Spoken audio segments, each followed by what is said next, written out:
Ako po si Jason Pineda. Loft name ko po is Jason Pineda rin, pero sa ibang club, gumagamit po ako ng Never Surrender Loft. Ako po yung nag-champion sa last race ng CTPR, South Derby Race, OB category. At naglalaro din po ako sa mga ibang club dito sa Tarlac, tulad ng SFU DCRPC, GRPL, TPHA, yun, yung mga club dito sa Tarlac na sumasali din po ako.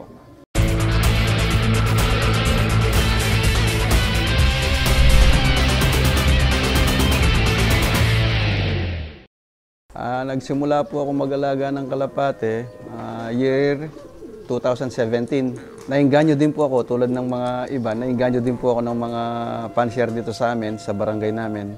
Una nag-aalaga po ako, hindi naman pang karera, yung alaalaga lang dito sa amin. Nakita ng mga fancier dito, nadadaanan ako, pinapakain ko sila, hanggang sa naigait ako sa pigeon racing. Una po ay pinapahiram nila ako ng mga breeder. Yun yung mga unang ginamit ko sa karera. Doon nagsimula yung pagkakalapati ko hanggang ngayon. Pero anong bata ako, hilig ko na rin talaga magkalapate. Meron din po ako mga alaga ng mga kalapate. Yun, yung mga alaalaga lang dito sa bahay. Yun, parang ganun lang, parang libangan lang.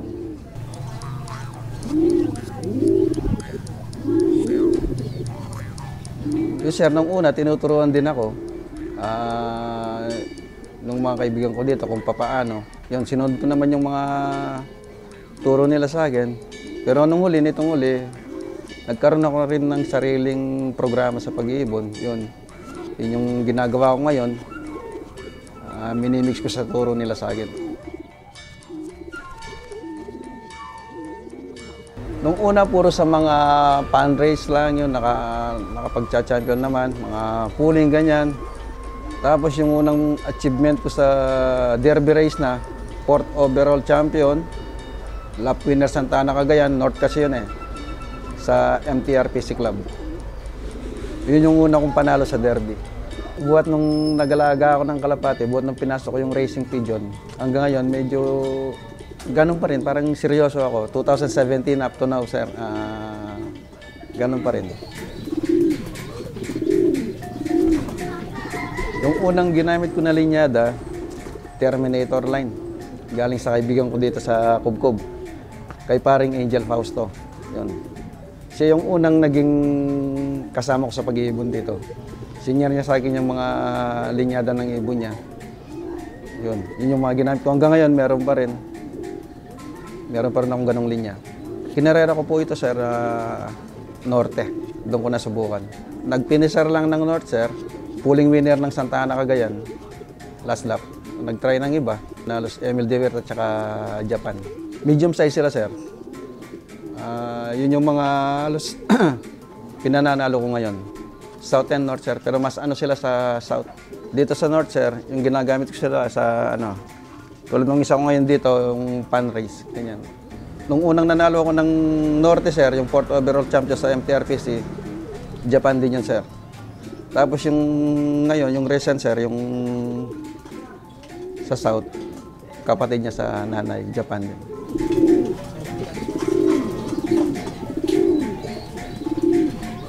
Basta nagsisilak lang ako sa mga breeder ko, sir. Inaano ko rin sila, parang iniiba-iba ko yung mga pares nila kada season. Nagtatry ako ng mga pair. Pinagbabangga ko. Tulad nung Emil at saka Japan, meron na rin akong pinagbanggang ganon. Ngayon masusubukan ko yun sa darating na winter. Yun, sir, sa pairing ko, sa selection of breeding, hindi naman ako masyadong sir, yung maselan at saka basta tinitingnan ko lang yung kung anong wala sa, halimbawa sa lalaki, hahanapin ko dun sa hen. Yung wala sa babae, hahanapin ko dun sa lalaki. Tapos yun yung pagbabanggain ko. Halimbawa yung sa katawan nila, yung isa bibilogin yung katawan, ipapares ko sa bangkain. Yun, sinusubukan ko yung ganun.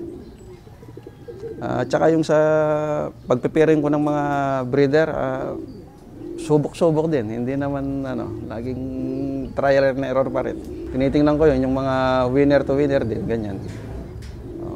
Sinusubukan ko rin ipares. Ito po yung ibon ko na nag-champion ng Tacloban, OB category. OB lap winner din po siya. Second place, Super Grand Pulling. Yung distance po from Tacloban hanggang dito sa loft ko is 662. Pasok na linyada sa nag-champion ng ibon sa South ngayon, yung Japan pa rin po. Kak po ito sir, kak. Medyo bangkain siya. Ito sir, yung mother side niya is Japan. Tapos yung father side naman sir, nakuha ko lang sa auction sir. Ang katawan po nito, tsaka yung itsura niya, nagmana sa, sa nanay niya. Nanay niya is blue bar, yung tatay niya is black check. Yung lipad niya is consistent lang sir, hindi siya umi-speed. Hanggang dulo, ganun pa rin sir. Actually sir, yung expectation ko sa ibon na to, konti lang. Kasi yung nag-champion ko na ibon to, bali excess ano lang siya, excess. Kasi tapos na akong magsuksok. Yun yung huling kwan nila, yung huling inakay nila. Kaya sinuksokan ko siya ng commercial ring. Tapos yun, yung pala, yun yung mangyayari, siya pa yung mananalo. Yung access na YB na yun. Yung sinuksokan kong mga kwan, YB ring talaga, panlaban. Hindi siya nuwerte.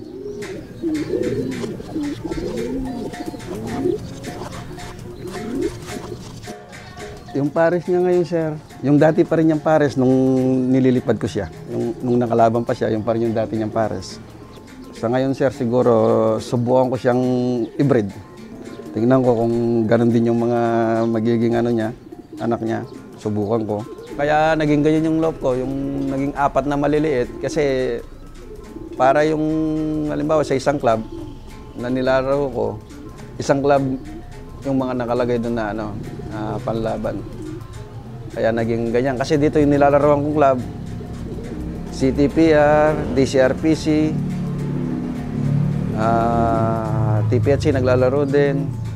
Tsaka ngayon yung GRPL nakakapaglaro din. Kaya naging ganyan. 4 na malilit na loob yung nandito sa akin.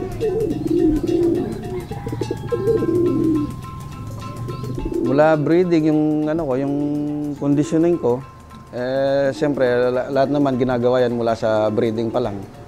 Yung una kong ginagawa, bago ako mag-pair ng mga ibon, bago ako mag-select, una deworming, delousing, then flushing. Tingnan ko muna, siguraduhin ko muna na talagang kondisyon ng ibon bago ko sila pag-pair. Dahil alam naman natin na yung pagkakalapate, nagsisimula yan sa breeding. Pag maganda yung pagkakabreed, medyo may chance tayo na manalo. Bago isang pa sa truck, siyempre mga ilang buwan, low fly muna dito, babatakin muna sa low fly, mga ilang oras, minsan force fly, kaganon. Bago ko isa pa sa truck yung mga ibon, i-road training muna mga 2 to 3 weeks before club training, magro-road training ako. Para yung huling road training ko, sakto, mga ilang araw na lang isasakay ko na sa truck. Basta pag nag-road training ako, tuloy-tuloy na yun hanggang sakay na sa truck. Minsan, yung mga kasama ko dito nagtotos, minsan ako rin. Kung sinong available sa amin na magtos dito sa mga kasama ko dito. Nagtotos lang kami, malapit lang, bago isakay sa truck. Halimbawa, yung tulad ngayon, yung first training namin ng club sa CTPR is Victoria, sa Martes. O kanina, nagpatos kami sa lang, sa Paniki. Nagtos lang kanina sa Paniki yung kasama namin dito.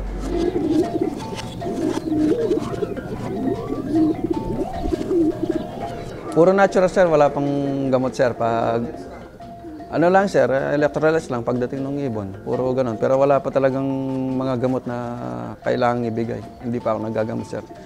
Ako sir, sa experience ko, nagbibigay ako ng mga gamot, supplement. 100 kilometers sir, doon ako magbibigay ng gamot.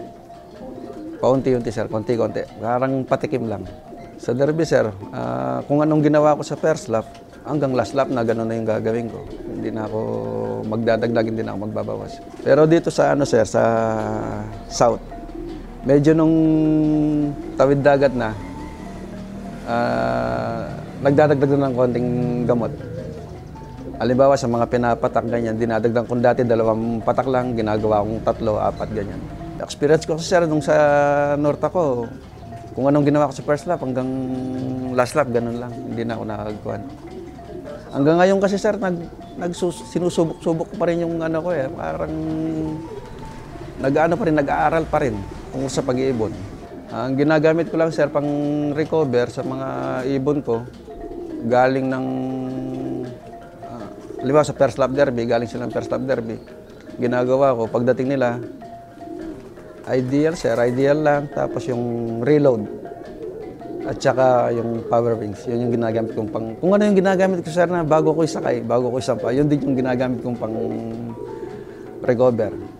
Pero yung sa tubig nila yun, automatic may electrolytes naman. Siguro meron din naman sir, di naman mawawala yun. Tulad ng, simo sir, 2017 ako nagsimula ng pag-iibon. Laging gulong, hindi nananalo, pero hindi ko naisipan na huminto sa pag-iibon dahil nga nag-i-enjoy ako sa pag-iibon kahit ano. Kasi darating din yung time na yung panahon mo, parang ganun. Siguro sa mga newbie, kahit ako hanggang ngayon, feeling ko parang newbie pa rin. Basta mag-enjoy lang kayo sa pag-iibon. Tuloy-tuloy nyo lang yung mga ginagawa nyo. Basta gawin nyo lang yung tama para sa ibon. Yun. Tsaka huwag mawawalan ng pag-asa kahit gulong ng gulong. Huwag mawawalan ng pag-asa. Basta ginawa nyo yung best nyo sa ibon nyo, yun. Darating din yung time na makakamit din yung panalo.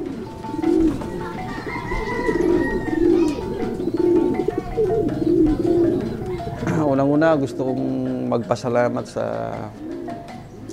mga kaibigan ko dito, yung mga Team Kubkub. Yan, kahit hindi ko na sila isa-isahin, alam na nila yun. Maraming salamat sa inyo, team. At sa president ng CTPR, kung saan ako nag-champion, kay Sir Parnoy de Lara, yun. Maraming salamat. At salamat din sa inyo, sir, sa opportunity na to. Siyempre sa pamilya ko, sir, nagpapasalamat din sa suporta nila sa akin sa pag-iibon. Maraming salamat. Salamatan ko rin pala yung mga club president na nilalaroan ko ngayon, tulad ng CTPR, SFU, DCRPC. Naglalaro din ako sa TPHA, sa GRPL. Ayun, maraming salamat sa inyo. Yun, yung Team Kubkub, maraming salamat. Sa tingin ko po siguro para makamit natin yung tagumpay na sinasabi sa pag-iibon, kailangan may puso tayo sa pag-iibon. Yun, maging masipag tayo, masipag sa lahat ng bagay sa pag-iibon. Muli, ako po si Jason Pineda, Lop, ang nag-champion ng OB category sa last race ng CTPR, South Derby Race. Nakuha ko rin yung Tacloban Lap winner, second place Super Grand Pooling, OB Solo Clacker. Yung distance pala ng Tacloban hanggang dito sa akin is 662 km air distance from Tacloban to Capas. Maraming salamat po muli sa inyo.